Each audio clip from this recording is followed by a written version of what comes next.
mumastreets esocial media mandinozogara ndichiona kuti nyaya dziri kufamba sei.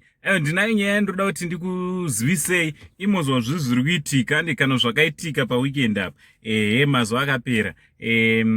So chiteerera uri munyowani tangane ungobaya subscribe button otena on your notification bell so that every time we upload a video you will be notified. Nichiti zviri kudi kwese kwamuri wazukuru wasekuru Saint.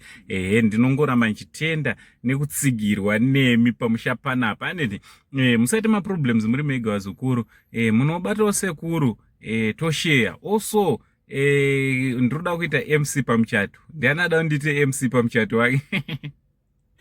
Kana papati MC wenyu aripo for free. Anditi for free ndouya munongondikoka chete.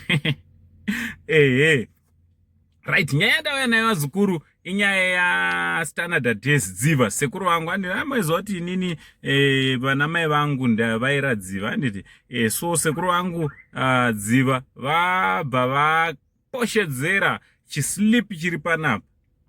Right, receipt rwekuradza kuti vakatenga hwahwa hwe2000 chakadaro.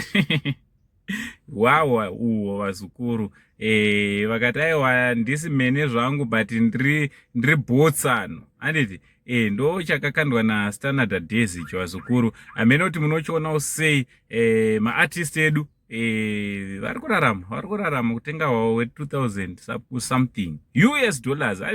Chimota chinotofamba hapo. Anditi so ngataura neocomment section kuti munofungei ne amen pamwe zvaya zvepati kana zvaya zvechi. Amen. Comment section is open. And it open for business. So from Ango Saint, the only Zimbabwean Ango is to not zvinhu tichikuvigirai tichikuratidza zviri kuitika. From Ango Saint, the only Zimbabwean Ango. Much love.